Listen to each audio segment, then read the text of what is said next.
What's good, TMG fam? It's your boy L, and I'm back with another reaction. How y'all feel? Welcome back to the channel. Salute, man. Listen, I had to turn the lights off. I've been trying to get these lights working in the background. I got me some lights, some color lights, different ones, man.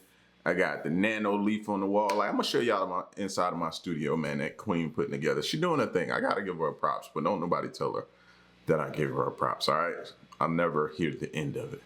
All right, but you see in the other videos, I was trying to green light. I'm trying some different things. I'm trying to figure out a different setting, man, different mood setting. I get that mood set.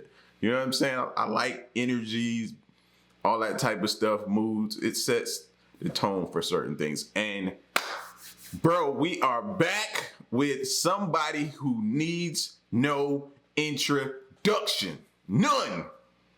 Mr. Grady Judd himself, bro. Like, I'm here for it. This looks like he about to be super petty, because in the thumbnail, I think he had on like a chain or something. Like, hey, I don't know what's about to happen, but I'm here for it. All right, this one here is a full press conference on undercover drug trafficking sting. Wow. All right, this one's gonna get crazy. All right, so if you're new to the channel, man, hit the subscribe button. If you are new to Grady Judd, though, run the lights up, bro. You prepare yourself. Make sure you hit the like button before you watch this, bro, because he never, no, we're not gonna say that. He always delivers. Let's say that.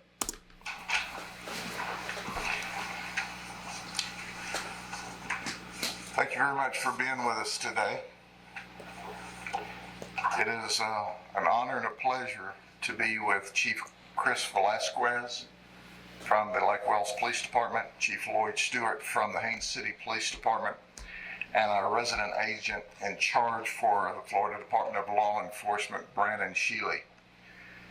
When you work together, good things happen. And that's what happened in this particular investigation. These guys were known as the Bell Gang.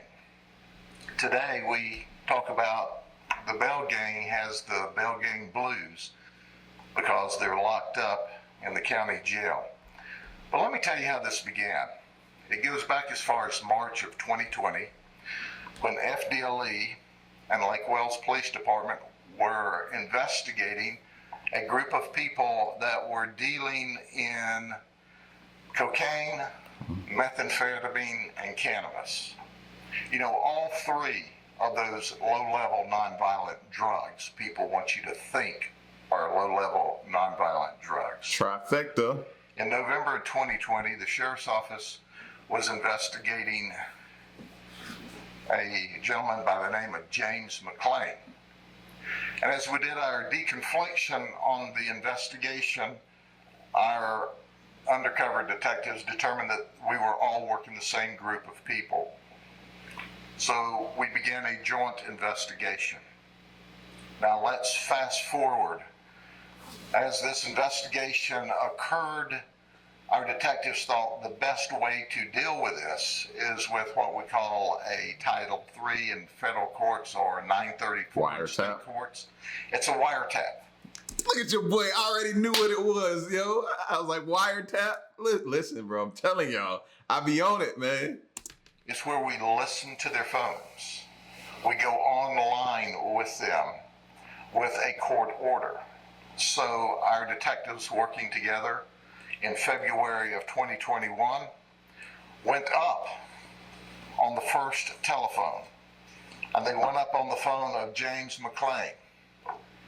James is 34 years of age. He goes by the street name of Mook. He was dealing in meth, cannabis, and he was a major distributor for the Lake Wells area. And interestingly enough, during the investigation, James told our undercover folks, when they asked him, why is this methamphetamine blue? He said, oh, we dyed it blue in recognition of the Democrat Party, of the Democrats.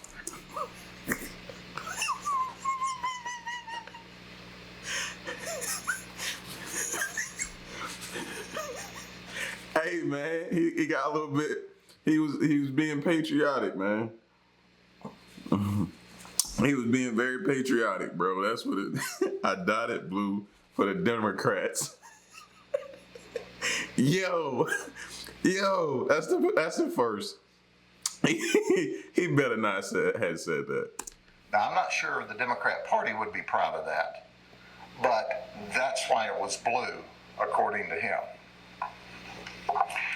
From that telephone, they listened into Vincent Thomas. That was the second phone they went up on. He's also, as you see on our chart here, he's 35.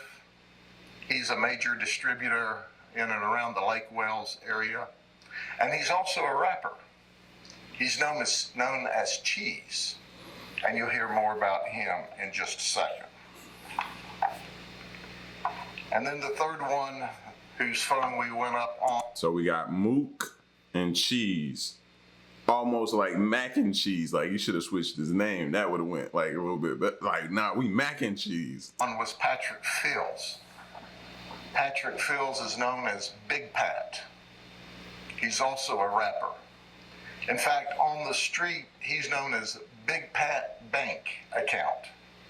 That's right. If you look to see their cars, you see that they're bragging about jewelry and guns. They're really proud. And I always like to talk about Earl Thomas. Now, Earl Thomas is the father to Vincent. Like father, like son. What do you think about the county jail? Well, son, you got me in trouble again. That's right. Like father, like son, only Vincent is the distributor, and Earl was selling drugs on the street level at his car wash. See you later, son. Give me a kiss. Now, what did this result? Really? Really? See you later, son. Give me. That's what we doing, bro. Come on, Judd. Come on, Jay. You gotta chill, bro. You gotta chill. But dang, that's strange and odd, bro. The father is pretty much working for the son, underboss style. Okay. Well, we charged 32 people criminally. 29 of them have been arrested. 3 are still at large, and you can see we've designated the ones that are at large. So, hey, you can go ahead and turn yourself in, or you're just going to go to jail tired from running, but you're going to jail. We served 8 search warrants, 7 of them in Lake Wales, and 1 of them in the frost-proof area. On one of the search warrants, we had to use a SWAT team, because when we went there, the guy threatened to commit suicide and he held himself hostage. But after a while, we were able to get him out of the house without there being any injuries.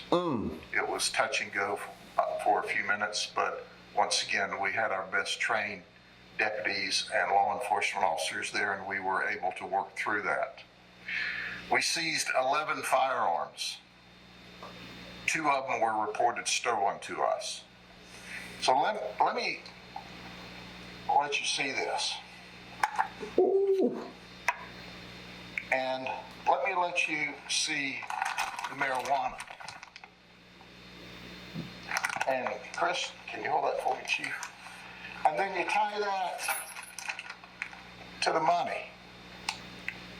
And then there's people out here every day in the media saying, oh, this marijuana is low-level, non-violent. People are dying because of that. And it's not low-level, non-violent, and neither is the other drugs. You think about that the next time somebody tells you cocaine, methamphetamine, marijuana, it's just low-level, non-violent. They're lying to you. So let's look at their previous charges. 8 of them are previously convicted felons. They had a total of 314 previous felonies, 331 misdemeanors for a total of 645 previous crimes. Well, that didn't. How many? Sheesh. Bro, how does that even work, fam? I feel like I got the type of luck that if I do one, I ain't gonna get a chance to see like some people get break after break after break. How does that even happen? Now I know that's like on one arrest, you can rack up several charges. You know what I'm saying? But that's still a lot of charges. Seem to teach them that they need to go by society's rules. So here's what our Lake Wales FDLE agents, Lake Wales police officers, and our detectives from the sheriff's office did. We added another 301 felonies, 134 misdemeanors, and 435 total charges. Whew. We seized $88,000 in cash, $89,000 in jewelry, and street value, we seized $283,000 in narcotics, $460,000 worth. And they were marketing themselves, as you might well expect that they would. In fact, they were marketing themselves because they look cool in the community. And we have, or we'll show you, some video of the vehicles they had. That's right, they thought they were cool. Well, how cool are you today? Can y'all make up a rap song about this? Well, I'll help you out. You see, we got you gold. We put your tail in the county jail. Think about that, brothers. And you know what? I think the podium going to Judd head right now. He extra wilding right now. He done put a whole chain on. He trying to wrap it to him. Like, I think the podium getting to him, bro. You know what I'm saying? A little bit, that was a little bit too far there, Judd. Even for you, that was a little bit too much, man. Nah, we not, no, bro. He gotta chill. He gotta relax. You can call it the Bell Gang Blue rap song. How's that? You may think it's cool, but it'll end up with you arrested every time. It's not bad if you got it legal. Now, I want to give my colleague... Man, they confiscated the jewelry, bro. When they come to get you, they taking everything they thinking you purchased with that drug money, fam. Like, you ain't gonna have nothing when you come home. Gotta start from scratch. A chance to talk. I explained they didn't have to do the rap song, but we are all excited because it took a lot of work by a lot of great detectives to make this happen, all in Lake Wales. So we'll start with my friend and just a great police chief, Chief Velasquez. Sure. You can dance if you like. I appreciate it. I appreciate you also not having me do the rap song. It'd be hard to top that. This is a great example of people working together, law enforcement agencies working together. The criminals don't follow any kind of a jurisdiction. They don't stay within boundaries. They go wherever they want. And by us partnering and working together as a team, we did the same thing. So wherever they like to go, I can guarantee you that we'll follow them. The community asked for us to help and to step up and to deal with these drug dealers, and we responded. This is just a great example. 32 people with warrants, and a good number of them, most of them already arrested. I can tell you right now, and our message is very clear, that we know who the others are, and we're hearing a lot from our friends here on the wall, and you're next. So, thank you. I think he means they're in there snitching. See, that's what happens when you think you got somebody you could do a crime with. You think he'll never tell. Man, just as sure as he get in that box, and they start handing him a cigarette and a soda. Then they slide that notepad in front of him, and then they start telling him how many years he gonna get. He telling on you every time, bro. Every time. So you might as well not even do the crime, man. It's wrong. And then they're gonna tell on you. Period. Ain't no loyalty in this. And we'll ask our Iraq, Brandon Shealy from FDLE if he'll speak. I just want to echo what the chief and the sheriff said, and I want to extend our appreciation to the men and women of each respective department. They put in 16 months of very hard work, and this is what happens. This is a success. It's the safety we provide our community, and this represents exactly the type of cases and the hard work, collaboration, and partnership we need to have to make sure that our citizens are safe here. Thank you, Sheriff. Thank you very much. Now, I asked Chief Stewart if he would speak, and he said no. He said, I'm satisfied just to be standing there. Then he added, but you could tell them we rang their bell. And that's exactly what we did. But there's more bell ringing to come. So if you think this is the end, it's only the beginning. And these folks like to talk. Are there any questions for us? Again, another reference to saying, yeah, they like to talk, meaning they're in there telling everything.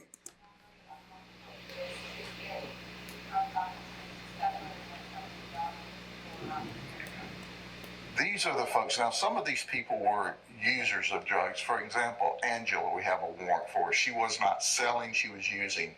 But these are the folks that are dealing with this drug at the ground level. We call it ground zero. It's where the drug is going from the dealers or from the distributor to the dealers, and they're handing it directly to the people in the community, to include our children. And that's why these are the most dangerous. And they carry these guns. You know, they carry these guns to protect themselves from each other. They don't fear the police, but they certainly fear each other in the rip-offs and the home invasions and the drive-by shootings. And that's what makes this so very dangerous. We know that when we work together and good things happen, and make no mistake about it, your local police hears it on the street. But for us to be ultimately successful, we need to do this wiretap to ferret out the people who were big time involved in distributing drugs on the streets of Lake Wells. Otherwise, we wouldn't have the criminal charges we have now. And a lot of these cases are 15-year minimum mandatories. I'll never let up saying there are people that think we need to do away with the minimum mandatories. Oh, let's just do away with them.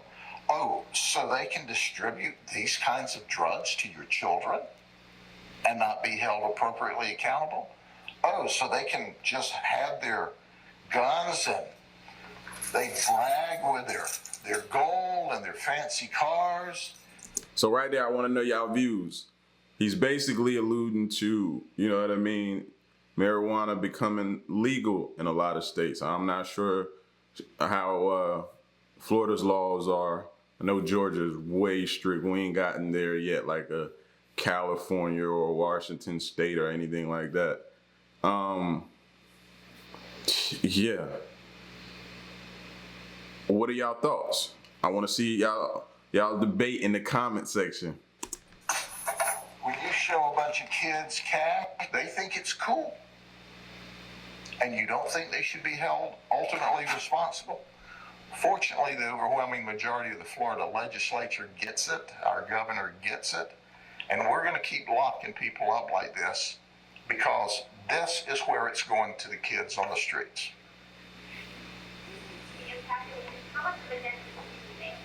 I think this makes a significant dent in the Lake Wells area because this was a network of drug dealers and sellers and some users. Does that mean that we've stopped all drug sales in Lake Wells or Polk County? Obviously not. There's competitors out there, but I consider that more opportunities to make more arrests. I'm very comfortable with it. And heck, who knows? We may end up making another rap song. What was your reaction to figuring out how many people were intertwined in this and run?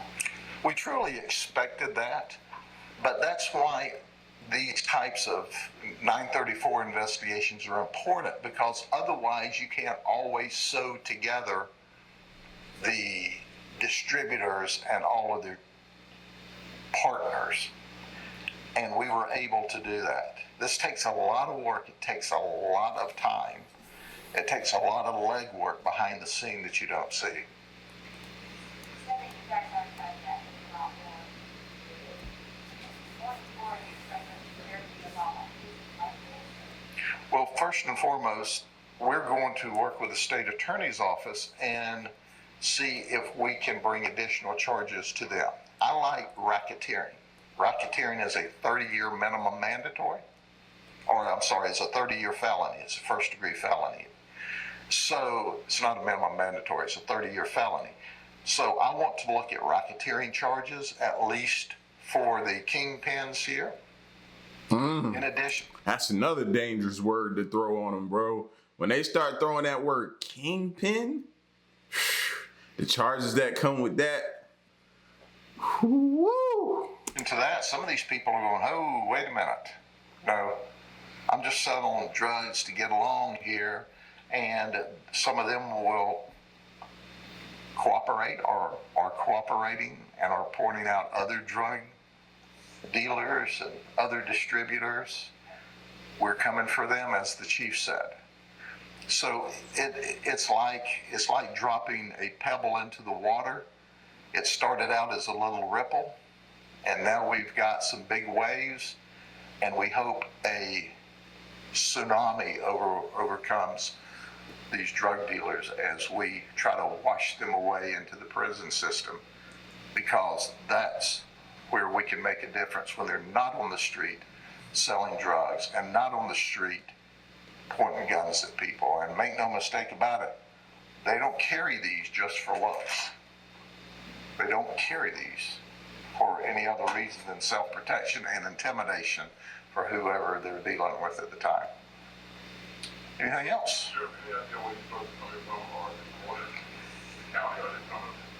Well, most of your drugs comes from a variety of areas. Now your marijuana, we see some of it local, but this is pretty good stuff here. So somebody's growing it. One of the guys we arrested actually works at a medical or at a marijuana growing facility.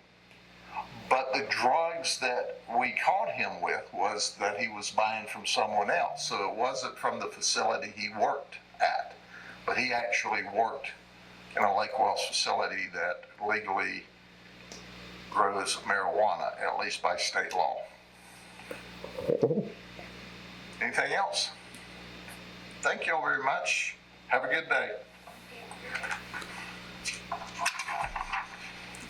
Yeah, man. I don't know, man. I know y'all want to hear my opinion on the whole marijuana being legal, you know. I don't know, bro. Because, you know, the medical aspects of it, you gotta just at least pay attention to that, you know, for those who use it for true medical reasons.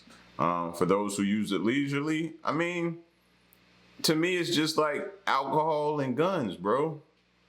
It's all like that. People are gonna do stuff with anything. It ain't like the weed jumped up and said, hey, sell me, do this, break laws. No, it's the person. That's who you really gotta look at. It's the person.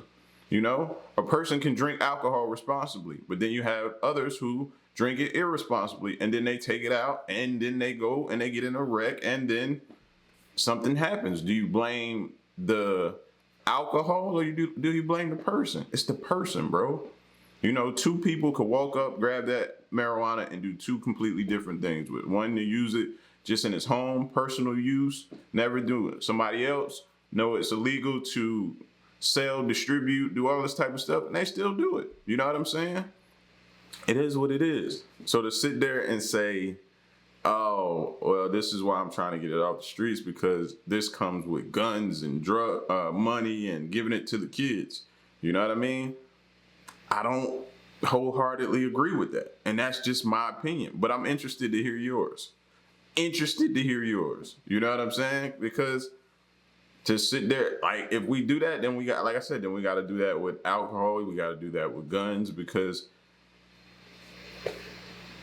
it would be the same thing, wouldn't it? I don't know. It's a touchy subject. That's why a lot of states haven't gotten there yet. You know what I mean? You got your Californians, though. You got your New Yorks. I think they've done it. So we just have to see. Time is going to tell, did those states make right decisions or not? Let's see what happens. Only time will tell. So, but y'all get at me in the comment section. Let me know what y'all thought. Grady Judd, crazy as ever. Y'all let me know. And stick around and stay tuned, man. Until the next reaction. My peace. Y'all stay solid. Ayy.